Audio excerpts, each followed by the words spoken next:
Good morning all of you. आज हम सभी का स्वागत करते हुए अपने वर्ग चौथे क्लास से विषय हिंदी व्याकरण से आप लोगों के समक्ष खड़े हैं और अध्याय नंबर ये 10 है, जिसका नाम है अविकारी शब्द या अव्यय शब्द। अविकारी शब्द या अव्यय शब्द जो है ये दोनों जो है यह एक ही है।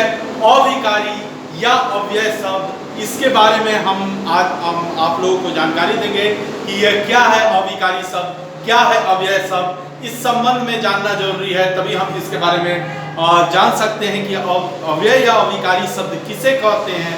इसके संबंध को जानना जरूरी है। अगर हम यहाँ इसकी परिभाषा को देखते हैं तो परिभाषा को देखकर हम कुछ समझेंगे।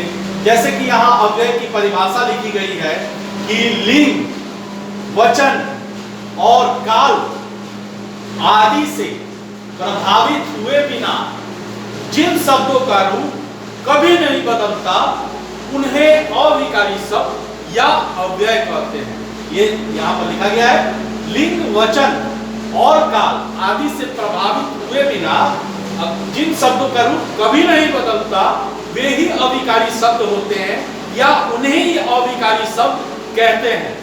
अगर यहाँ पर हम इनके उदाहरण को देखें तो उदाहरण को देखकर इसको हम साफ रूप से पुष्टि पा सकते हैं कि कैसे, कौन से रूप को नहीं बदलता। जैसे यहाँ और, तथा, या, ऊपर, नीचे आदि, इस तरह के रूपों को यहाँ पर दिखाकर यहाँ पर प्रस्तुत किया गया है कि और, तथा, या, ऊपर, नीचे आदि के रूप को, कि इन रूपों को यहाँ पर बताया गया कि कभी नहीं बदलता। अब अगर हम ये सब अविकारी शब्द हैं, यहाँ बातें लिखी गई कि ये सब जो है अविकारी शब्द हैं, ये सब अविकारी शब्द के रूप में जाने जाते हैं, अविकारी शब्द के रूप में पहचाने जाते हैं और इन पर लिंग हो, वचन हो और काल हो, यानी लिंग, वचन और काल का प्रभाव नहीं पड़ता है। इन शब्दों पर लिंग, वचन, काल आदि का प्रभाव नहीं पड़ता।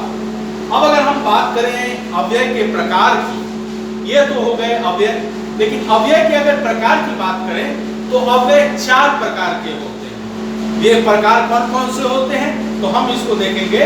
अव्यय के जो प्रकार हैं वो पहला है क्रिया विशेषण, दूसरा है समुच्चय बोधक, तीसरा है संबंध बोधक और चौथा है विस्मयादि बोधक।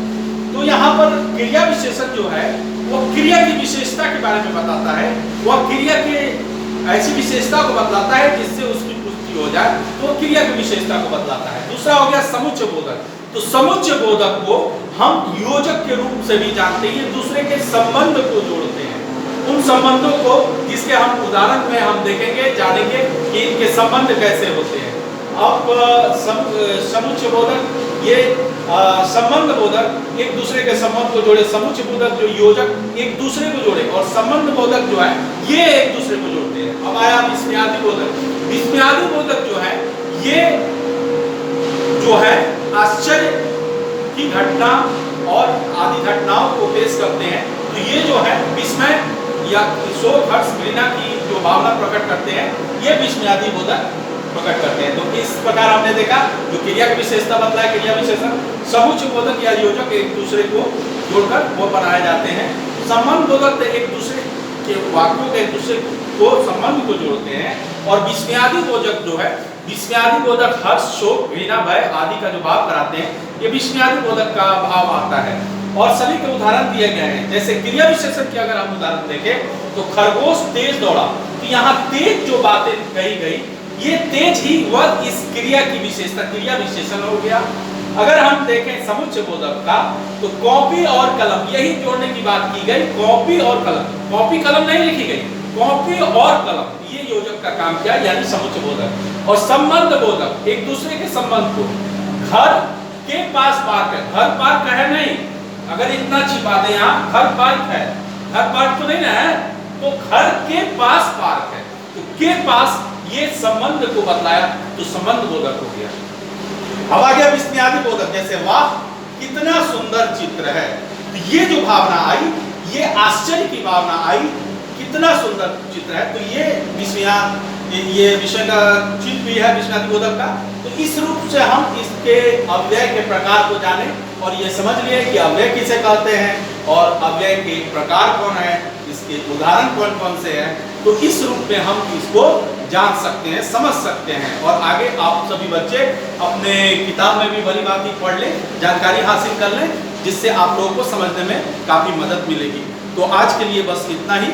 आप सभी बच्चों का बहुत बहुत धन्यवाद।